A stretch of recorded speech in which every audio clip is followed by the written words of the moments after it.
Orang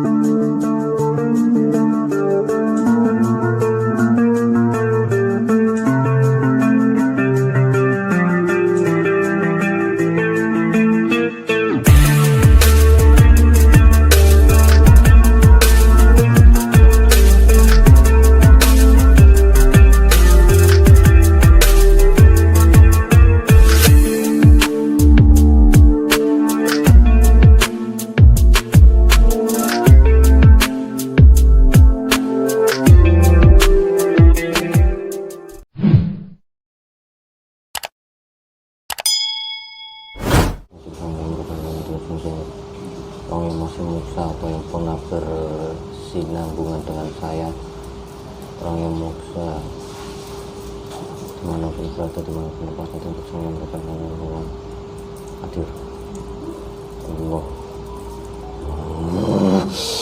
hadir masuk dalam jasad ini, radiator ini sinkron dengan mudah. Serangan yang saya tuju penghancur dihancurkan, serangan yang saya tuju dihancurkan. Sinkron.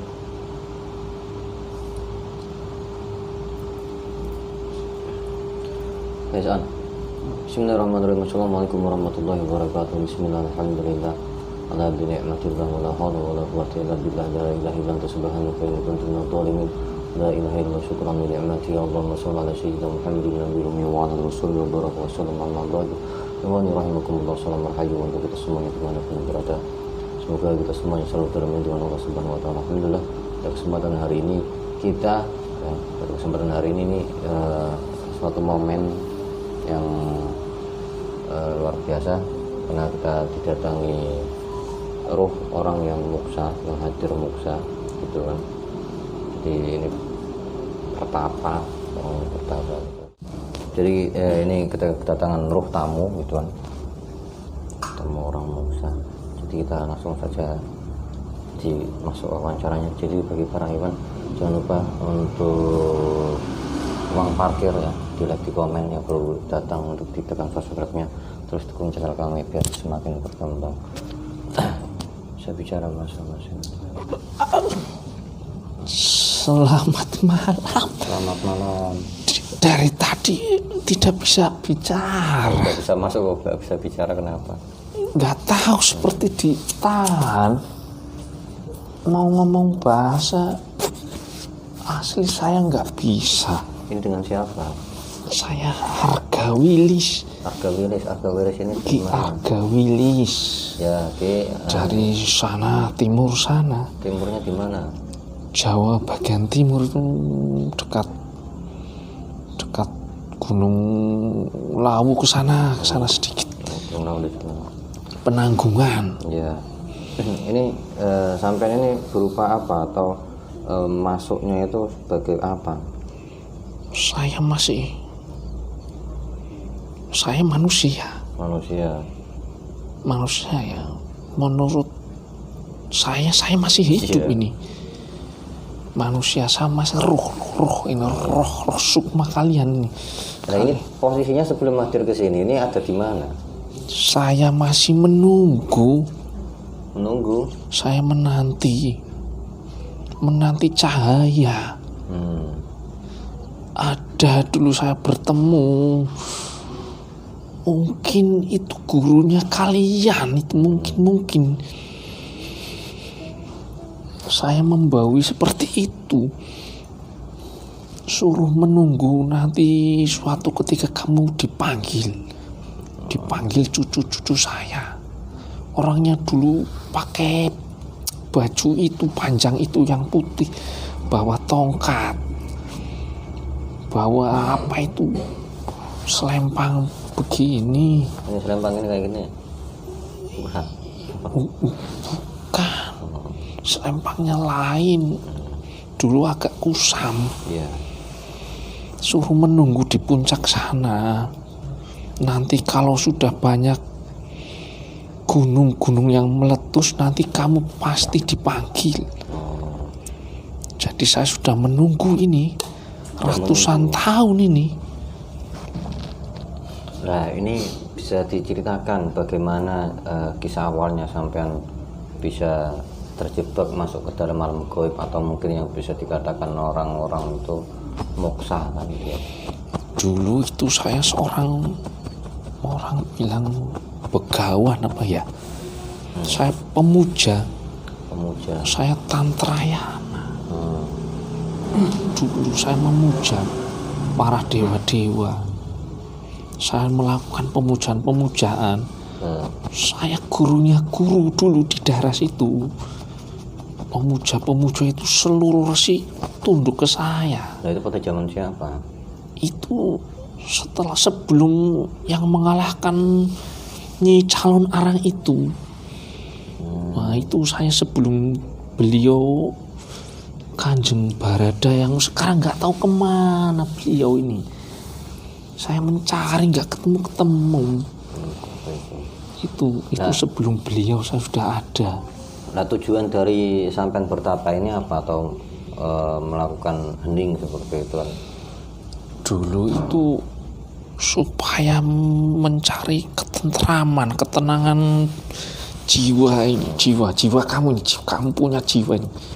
Jiwa ini supaya tentram, supaya tenang di sini tenang. Kalau nanti sudah badan kamu hancur, kamu tenang. Itu tujuan semadi saya seperti itu. Nah itu memang ada bentuk ajarannya seperti itu? Ada. Nah, kalau dalam ajarannya itu berarti kalau yang diketahui sekarang itu masuk dalam kategori apa?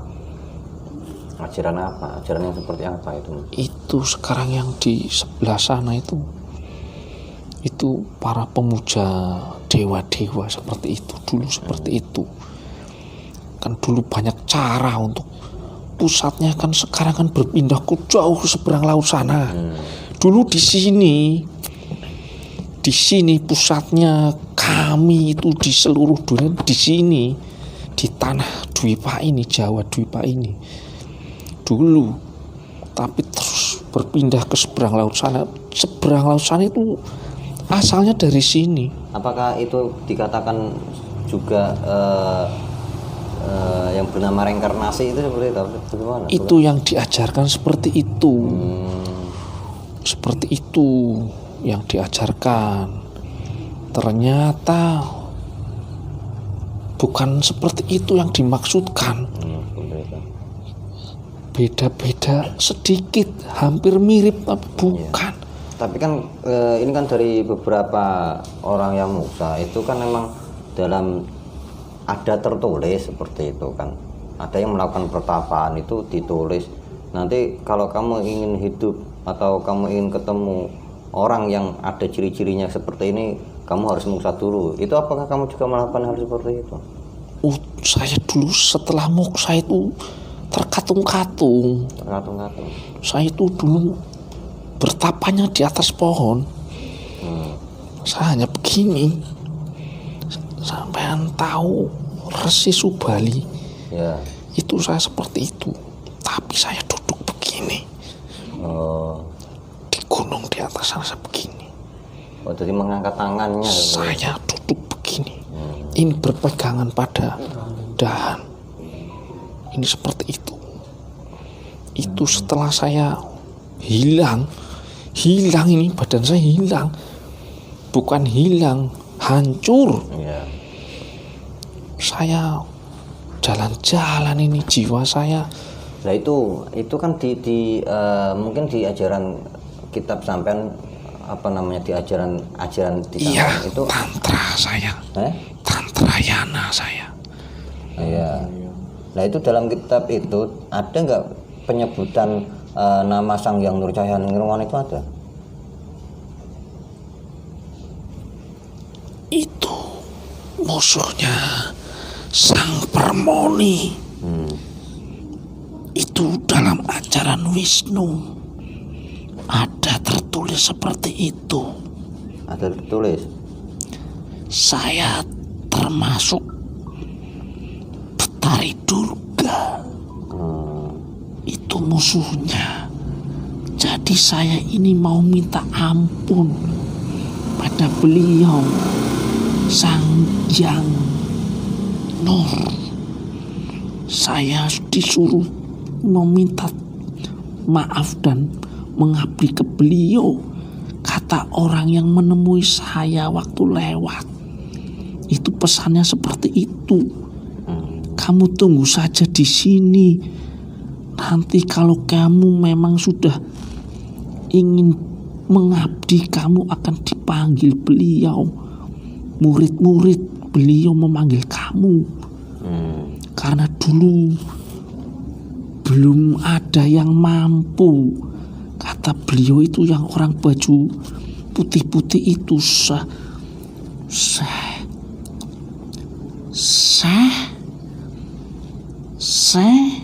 Janar. Itu nama beliau, Syekh Janar. Itu namanya beliau seperti itu. Nanti tunggu saja. Iya, saya bilang iya. Saya ketemu seperti itu, pesannya seperti itu. Dalam pertemuan tersebut itu masih sampean dalam berkeadaan masih mempunyai jasad atau sudah hilang? Hilang, saya sudah berkeliling. Nah ini saya mau menanyakan tentang tadi kitab yang atau ajaran yang ada di sampean ini yang bersinambungan atau yang tertulis ada tertera nama Sang Hyang Nur Cahyani Nirwana, ini bagaimana? Nanti akan terjadi perang besar. Ya. Antara dulu saya mengikut hitam. Itu kami itu hitam. Ya. Nanti perang antara hitam dan putih. Dulu kan yang putih itu pengikut Wisnu. Mereka mengaku putih. Ya. Saya tidak mengaku hitam. Hanya saya senang dalam ritual saya itu, upacara saya itu, ya minum sedikit darah begitu. Nanti ada perang nanti di akhir dunia ini, awal dunia mulai akan berakhir. Akan terjadi perang itu nanti secara halus, secara gaib. Nah ini kan dulu juga pernah ada orang Moksa yang mengatakan bahwasanya dalam kitab yang diajarkan orang Moksa tersebut, ini pernah hadir, itu mengatakan bahwasanya tertulis di situ pemimpin akhir zaman Sang Hyang Nur Cahyani Nirwana itu tersebut gitu. Iya, itu dalam kitabnya itu ada tersebut namanya Sang Hyang Nur Cahyani Nirwana. Lah yang saya tanyakan, dalam kitabnya sampean atau ajarannya sampean itu ada nggak yang seperti itu? Berbeda? Sebenarnya sama.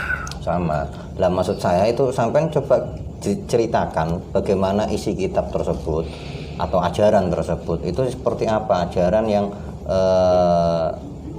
menyebutkan sosok fisik atau sosok Sang Hyang Nur Cahyani Nirwana seperti dalam ajaran tersebut. Bahkan sampai orang yang pernah hadir gitu ke sini moksanya itu menunggu untuk disempurnakan kan, seperti itu. Itu dituliskan. Kalau nanti sudah waktunya saya dipanggil, kamu nanti akan ditanya banyak hal, harus menjawab dengan jujur, tidak boleh berbohong kalau ingin selamat. Nah ini mau saya jawab ini. Itu nanti ada pemimpin akhir dunia, itu kan turun temurun, berpindah-pindah. Ini pindahan yang ini, nanti ke jasad yang tidak dikenal. Orang memandang rendah dan hina. Tidak ada. Orang Jawa bilang bobot bibit bebetnya nggak ada. Tapi karena ruh yang masuk itu pemimpinnya. Jadi itu nanti orang itu akan menyebarkan jalan kebenaran secara halus, tidak dengan paksaan. Orangnya halus budi, suka weweh,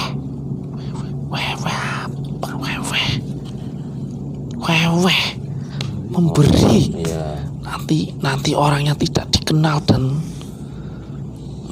suka menyepi, terlalu sederhana untuk seorang pemimpin, dan kebanyakan tidak akan percaya.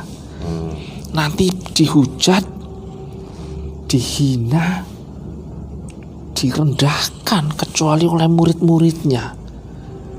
Nah nanti ada pemimpin seperti itu yang saya tidak boleh melanjutkan cerita yang kedepannya. Nggak apa-apa. Oh, nggak apa-apa.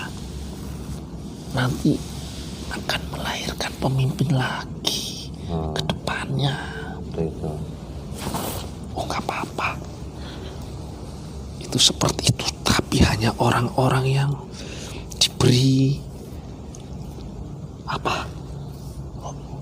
kasaf. Nah, apakah sampean ini sebagian termasuk orang yang menantikan kepemimpinan akhir? Iya, saya ingin bertobat dan mengabdi ke beliau. Saya ingin membaktikan diri ke beliau. Nah, kalau boleh tahu yang di saat ini itu ajaran apa yang untuk disempurnakan? Itu kan, maksudnya ajaran yang seperti apa yang sampean bawa yang ingin disempurnakan gitu loh. Itu setelah saya mengikuti tantra itu, saya mengikuti sebuah ajaran. Ajaran itu katanya suruh menyembah yang maha suci, yang tunggal, yang tidak ada duanya.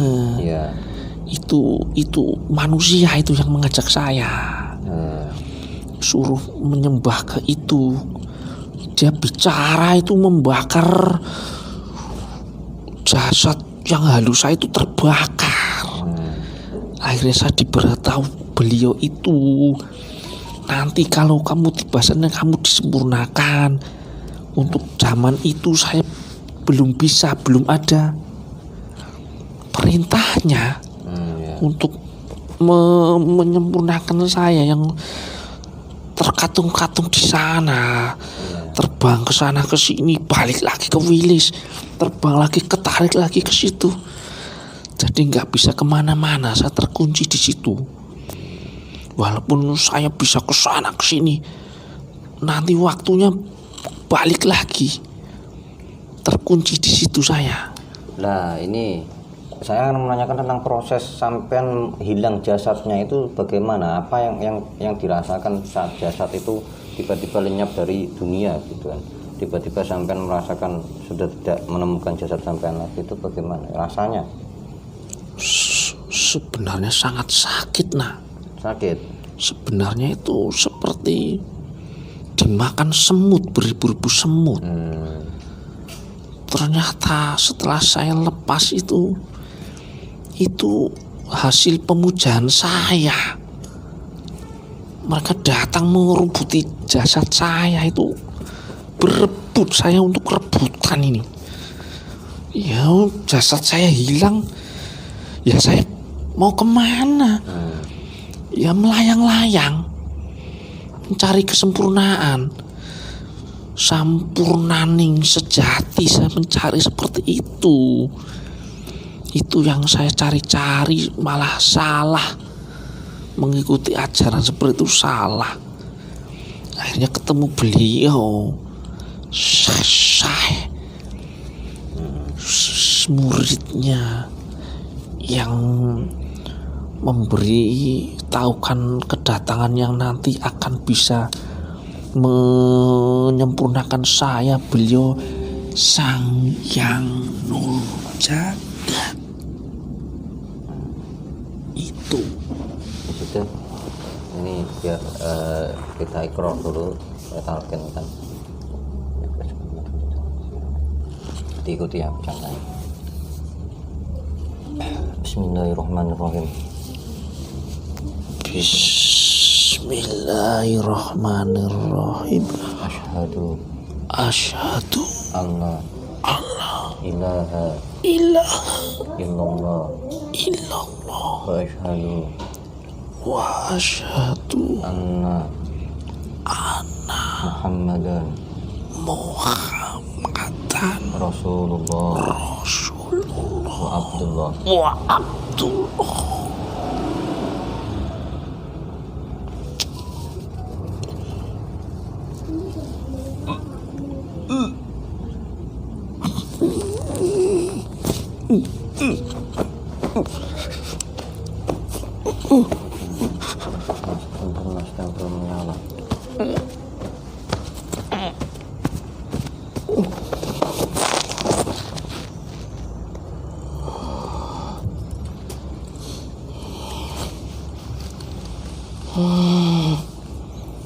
Lepas semua, nak.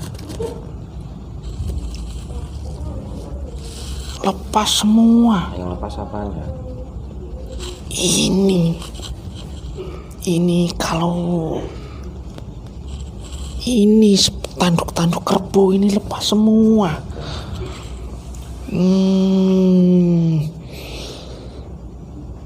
Nama saya Pangeran Jayeng Kusuma, nak. Iya. Aslinya nama saya Pangeran Jayeng Kusuma. Nah, ini tentang arti dari kehidupan sampean itu dalam melakukan musa itu apa sih? Artinya apa? Maksudnya untuk motivasinya sampean melakukan hal seperti itu, bertapa itu untuk menemukan apa? Mencari kehidupan abadi. Mencari kehidupan abadi. Jadi sudah ada kepercayaan kami tertulis manusia itu nanti hidup abadi selamanya. Karena kita hidup ini sementara di jagat ini sementara. Nanti sukma kami kan harus pergi ke tempat abadi, ke tempat yang namanya swarga loka. Itu kepercayaannya seperti itu. Swarga loka. Nah, tentang kehidupan zaman dahulu itu apa sih yang membuat kebanyakan orang bermotivasi dalam hal tuntunan ini gitu kan? Apakah banyak yang melakukan hal seperti itu? Apakah hanya sedikit jarang orang yang melakukan kesengsaraan? Kesengsaraan dulu di tanah ini sangat sengsara. Hutan ini hutan rimba ini gelap, banyak hal-hal yang kita tidak bisa dipikirkan. Bercocok tanam kadang-kadang diserbu sama hama itu, babi itu habis. Nah, ini selama sampean muksa ini atau selama sampean menjadi ruh yang seperti ini mengikuti nggak atau tahu nggak tentang keadaan dunia atau zaman yang saat ini? Saya selalu mengikuti karena saya menunggu, saya harus mencari jawaban-jawaban, terbang ke sana ke sini. Ada perbedaan antara zaman dahulu dan zaman sekarang ini seperti apa? Jauh. Dari segi ininya rohani mungkin seperti itu. Dari segi rohani Atau attitude kan atau akhlak lah seperti itu. Oh, apa jenenge? Nek Jawa ki apa nek? Jenenge Jawa ki apa? Sopan santun. Iya. Jauh. Itu seperti apa orang yang zaman dahulu itu dan yang zaman sekarang itu dari pengamatan sampean ini seperti apa? Seperti bumi dan langit. Apa bisa dikatakan seperti itu? Zaman dulu itu waktu saya hidup itu manusia masih prihatin, masih mau melakukan tapa berata, nggak mau makan 1 hari, 2 hari, 3 hari, hanya makan singkong atau hanya makan jagung. Itu seperti itu, dan mereka saling menghargai, walaupun tidak mengenal pun saling menghormati. Nah, sekarang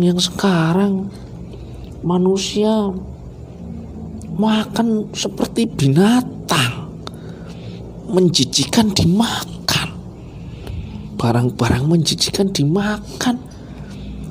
Saya berkelana jarang orang yang mau tapa berata, berpuasa lah, itu jarang. Puasa pun yang seperti kalian lakukan itu siang puasa, malamnya makan 1 bakul dimakan semua. Itu kurang. Siang puasa makan, malamnya makan 1 bakul. Makan 1 bakul sama saja itu. Lah harusnya seperti apa? Mungkin dari perbedaan zaman itu sampai mengikuti perkembangan zaman yang dari zaman dahulu sampai saat ini. Pesan-kesan apa yang untuk disampaikan khususnya kepada saya ini?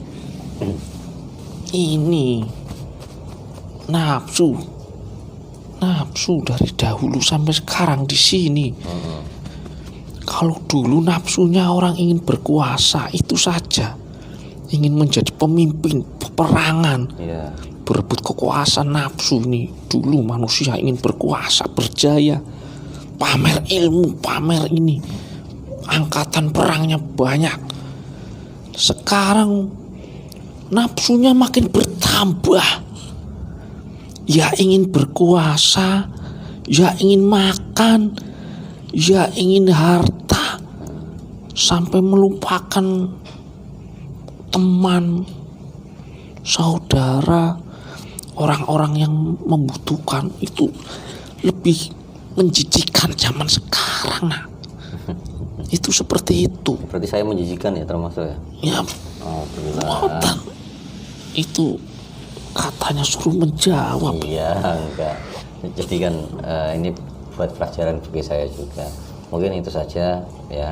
Nanti suatu saat atau mungkin ada keperluan lagi, nanti bisa saya aturkan lagi. Panggil saya Jayeng Kusuma. Nah. Iya. Terima kasih. Ya, ini ada tulisannya sudah. Nanti diarahkan, nanti ada yang mengarahkan. Iya. Akan keluar dari jasa misalnya.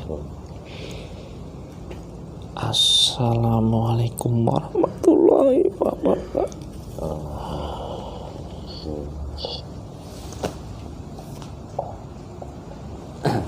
Alhamdulillah.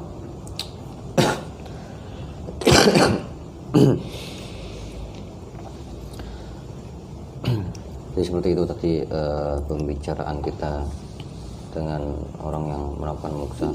Jadi tetap ada perbedaan antara zaman. Setiap zaman itu pasti ada perbedaan, dan setiap zaman itu pasti ada mujaddid, apa yang memperbarui rohanian. Zaman itu ada mujaddid. Nah, untuk menemukan mujaddid itu ibaratkan seperti menemukan jarum di tumpukan jerami. Itu sangat sulit untuk ditemukan. Jadi di setiap zaman itu ada mujaddidnya, dan mujaddid itu nanti akan memperbarui kerohanian kita. Jadi mungkin itu aja ya dari konten kita hari ini. Semoga ada manfaat yang bisa kita ambil. Jadi bagi para rayuan semuanya, untuk tetap selalu menjadi penonton yang bijak, untuk menjadi penonton yang bijak. Kurang lebihnya mohon dimaafkan. Saya dan siapa Pak? Namanya siapa? Jayeng Kusuma. Sampean jenenge so. Saya Pak Winarto. Oh, Pak Winarto. Itu saja, kurang lebihnya dimaafkan semua kata-katanya, yang tidak terkenan dalam hati panjenengan semuanya. Wallahu a'lam bishawab. Assalamualaikum warahmatullahi wabarakatuh. Salam